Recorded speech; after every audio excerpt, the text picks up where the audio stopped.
All right, welcome to the Chit Chat. Today we are going to be doing an episode over dice in games. My name is Adam Roach. Amanda Roach. And I'm Jeremy Barr. I've been gaming for about a year and a half on. I was like the monopolizer of Monopoly as a child, but now that I've been older, I've only been gaming for about a year and a half, and I do all kinds of games, but I do a lot of Kickstarter, as you'll probably find out in the future, but that's kind of a little bit about me. Sounds great. Yeah, it's a new contributor and apparently a voice for Monopoly, so we need that. So without further ado, today we're going to be talking about dice in games. We're going to cover our thoughts on them. We're going to cover different ways they can be implemented in games mechanically, and then we'll cover what we think some of the best games are that implement dice as like a core piece of the game. So just to start off, how do you two feel about dice in games? How do you just give a general feel about how you feel about dice? I like dice, but I'm generally a lucky roller, except for like one or two games, and I have a bad day. Okay. I think a lot of people, myself included, when you first hear the term dice, your first thought is Dungeons and Dragons, roll for initiative, but game designers now have done some really, really innovative things with dice and board games, and so it's really cool to see all the things they can do with them.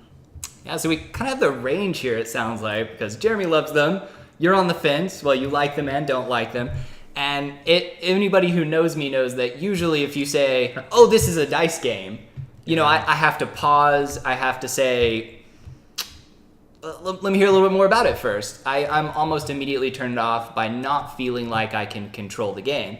But I also know that's probably not terribly rational. There are a lot of games that have different mechanics, including dice. So you have your bag building, where you put dice in there and the dice get stronger. You have dice that are they're not even really used to win or lose the game. Castles of Burgundy, it just relates to where you're going to put goods on the board and things of that nature. So, I almost miss out on some great games because of that. Marco Polo, it's one of my top 10 games now. It has a lot of dice in it, and it took me a while to play that game. It really did. So, I think knowing you're a little bit more open to if it's cooperative with dice than if it's I'm gonna either win or lose with these dice. That's where it gets you, I think. Yes. Or if there's other ways to manipulate the luck involved with dice rolling. Yeah. I mean, if it's truly just you roll a 6, I roll a 5, you win, and that's most of the interaction, I'm done. But there are plenty of games that don't do that. And you could say that things like King of Tokyo do, but it's short, it's light, it's fun, and I'm excited to do it. It's fun to just chunk dice out there sometimes. Yeah. So what are some of the best benefits to dice in games, in your opinion?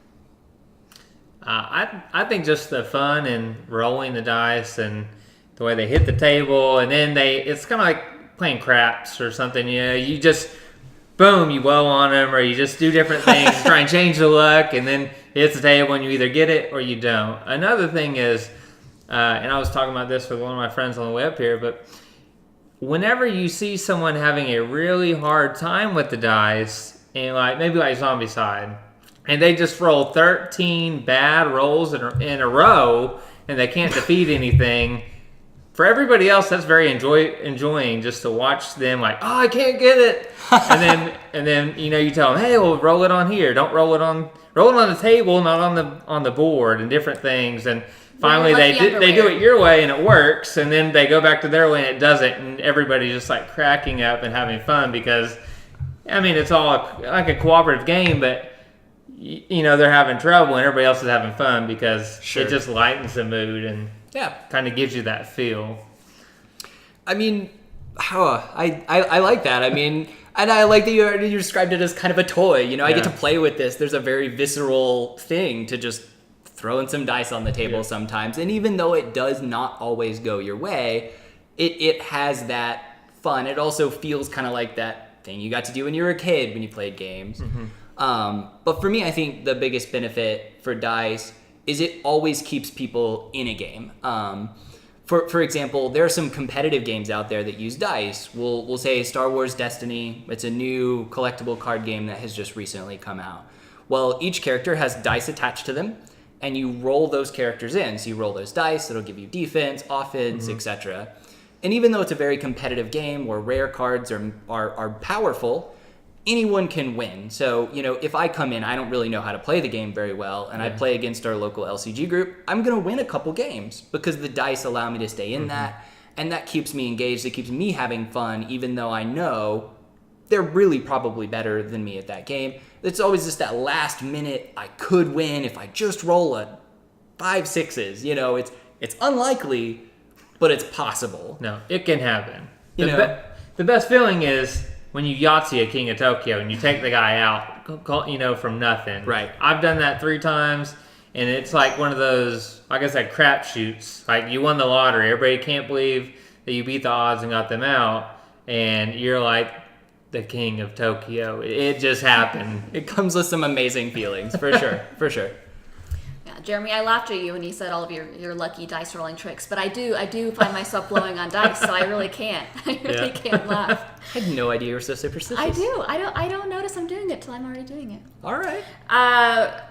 One of my favorite things about dice, like I kind of mentioned earlier, is just all the cool ways people are using dice in games now. I mean, designers are just so imaginative. I mean, all the way from Biblios, where they have the dice representing all the different strengths of the colors, to Fuse, where it's just this crazy, mad rolling and yelling and rushing. I need a blue 4, and it runs the gambit. And so it's just really cool to see how they're able to implement dice in all these new and different ways, and that's what I enjoy.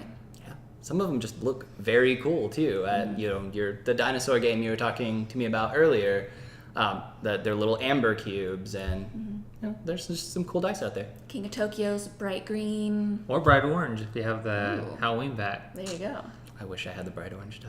Wooden. There's something nice about wooden, nice dice. It's very tactile. Like Isfahan or Marco Polo. Yep. They have the wooden dice. So yeah, there's all kinds of them. So there's pros, obviously. What are your biggest negatives for dice in games?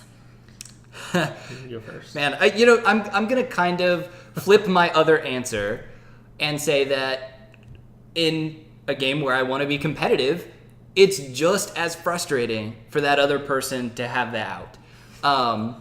Because you can feel like you've played a great game, that you've done very well, and then all of a sudden you roll blanks and blanks and blanks, and your opponent rolls 6s. And that is frustrating. It's really frustrating to feel that you had a game won, and then it was completely taken away from you without your own, any way that you could have stopped it. And so I really think that is usually the worst thing about dice in games. Not all games with dice do that, of course, but that's the most frustrating thing for me. And as much as you remember those times you win because of it, you really remember those times you lose. Yeah, I mean, I like I said earlier, kind of the opposite is when you're that guy rolling 13 blanks and you can't get it. That for me, it doesn't necessarily make me hate a game, or I just feel like I get that little negative sense of, man, I really suck today. I cannot get what I need to help us survive. Your friends are laughing at you? They probably are, it's fine. But it doesn't happen very often, but when it does, then I just... Or like you're playing a game where it sends you off to do an exploration or something, and it's based on a storybook or something, and then you roll it, kind of like a D&D, but not really. But then you roll it, and you get the worst exploration action, or you get the worst resources because of what your roll was, even though maybe if you rolled a lower number, you would have got more than if you rolled a higher number. And so some games do that flip side where you don't want 6s and you want a 1, and you roll a d6 and you get a 6 and you're like, oh yeah, oh crap, I needed a 1. Now I'm back to square one. I didn't get what I needed, and I can't do this, and now I'm behind again. And that slight negative of, I didn't roll what I needed, but it's fine. I'll just finish it and maybe next time do better. Sure. Yeah, and that's the same thing. I feel the same way. I mean, a game that is really well designed can automatically turn really fiddly if it uses dice in a wrong way, and it just adds too much aspect of luck when you've spent the last hour and a half playing this really great strategy and then the dice just fail you right at the end. So it can definitely be disappointing if it's not done well. How much luck do you all think that a game should have? And does this change if the game is longer or the length of the game?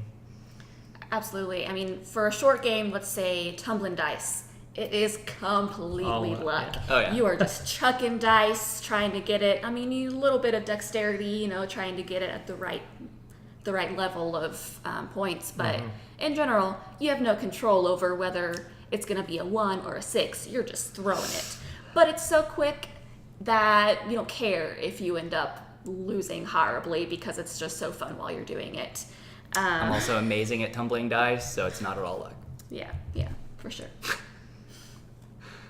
Okay, well, for me, it definitely does kind of change based on length. I don't want to play a 2.5-hour game that has a lot of luck, but I will sit down and play a 20-minute game that has a lot of luck to it. Fuse is 10 minutes all the time, every time.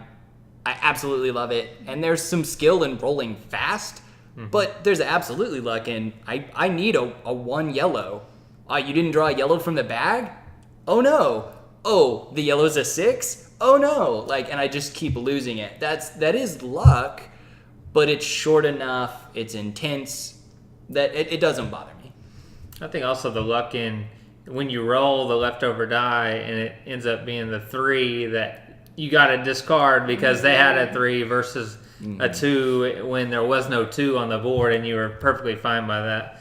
But yeah, I mean, there's luck in a dice game, but I feel like there's a lot of luck in games with a bunch of cards too. Like a stack that gets shuffled and you get a card, and depending on what the draw is, it's just as lucky as if a dice roll. And at least with the dice roll, I knew that I rolled them dice, and it's my fault that they didn't get what they needed. Whereas I pull a card and it's like that shuffle was not where it needed to be, like a Grand Austria Hotel where all my cards are either a couple in-game cards and a one-time resource, whereas other people get cards that allow multiple resources every round, which help them complete orders and do this, or help them move on the prestige chart, things like that. I mean, if I'm not getting cards to do that, I've got to change my strategy and find other ways. Just like if I'm not rolling the dice that I need, and I mean, tumbling dice and stuff, it's not a strategic game necessarily where you're going to do that. But if you are playing like a Cavern Tavern where you're playing a dice placement, you don't get the roll that you need. As long as there's still places on the board, it's fine. But when it's not, if I didn't roll that number, I know that was my roll, and so I deserve to not get what I need. But if I draw a bunch of cards that have no bearing to what my strategy is, and I'm just up a creek and there's nothing that I can do, and I had no reason to be the fate of the Lord put that in my hands, and I'm just stuck with it. That's fair enough. I have definitely had that situation, Android Netrunner mulliganing into like 5 different cards that I didn't want, and then you're just stuck with them. So I can see that there is luck involved in card games too. I think that's an excellent point. Sometimes it feels more hidden, and I don't think everybody thinks about it in the same way that, I threw this die and it came up wrong, quote unquote. But card games definitely have it too, and I love those. So it's just easier for me to overlook for some reason. So now that we're at this point, what games do you both think really implement dice well? So games that are central to dice, have a lot of dice in them, but do it very well. Which games do you like, and why? What do they do? One game we've already mentioned briefly is Marco Polo. It uses dice really well, I think, for the reason that there's a lot of ways that you can use the dice that you happen to roll that will change some of that luck. You can overcome it a little bit. So if you happen to roll a bunch of really low dice, you can get money and resources, and that can help you kind of climb out of that dice hole. You can use different powers to change what they're on the face of them, and you can just do all kinds of things that if you have bad luck, you can still get out of that round without any trouble. Yeah, I mean, the lower dice. When you play on top of someone else, you pay less. Yeah. So if you have a 6, yeah, it's a better action, but it's more costly. So that makes sense. I like that. So it has nice balance even with heavy dice component. Another one that I really like is Sagrada, which is a dice drafting puzzle game. Really, really cool use of dice.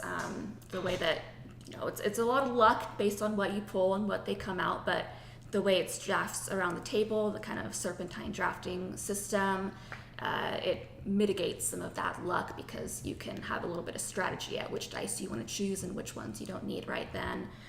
Really cool use of dice in that one too. Yeah, I agree.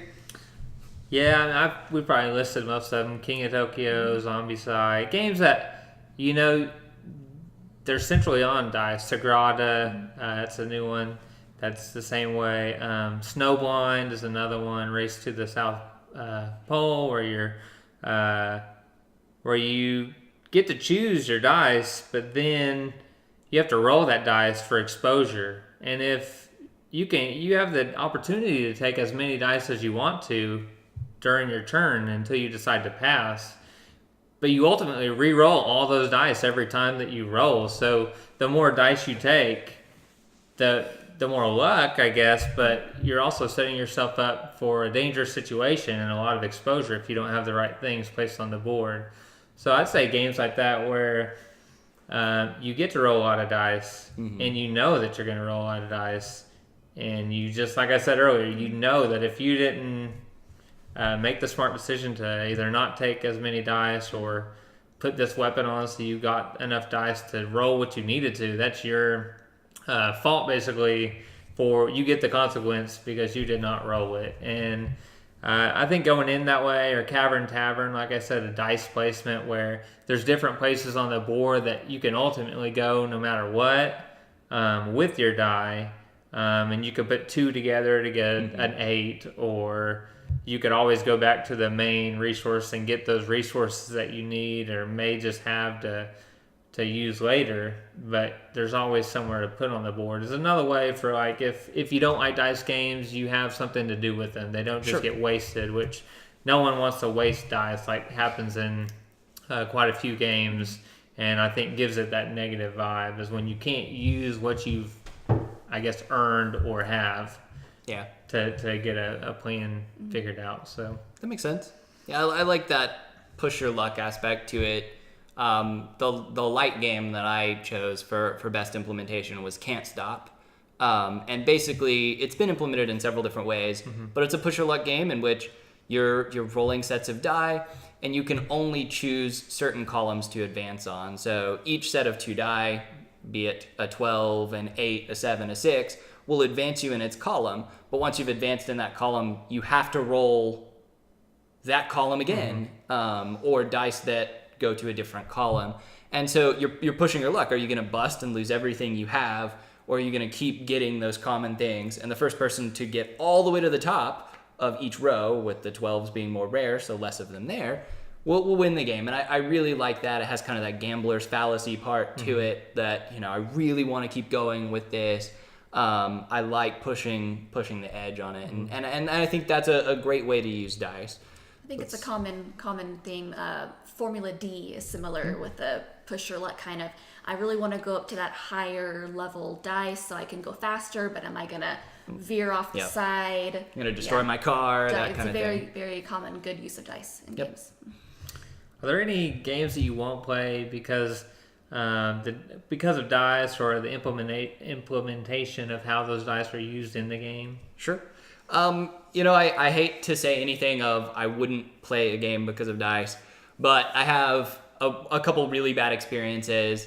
I used to own Battle of the Five Armies. It's a 2-player Lord of the Rings based card game, or not card game, war game, where one side will play the evil armies, one side will play the good side, and we got to the point that I had 9 resources and they had 1. And so we were fighting 9-1. They wiped out all 9 of my resources because of die rolls.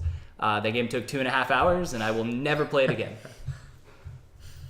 Yeah, I mean, the game that stands out in my mind that I liked and we owned for a while Elder Signs.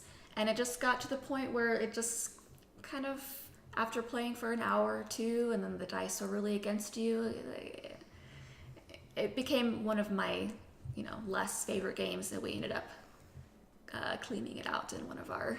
It stopped hitting the table, for sure. Yeah. There's a little too much luck for how heavy of a game it was. Yeah, I had Elder Sign, and I liked it, but I ultimately didn't play it much.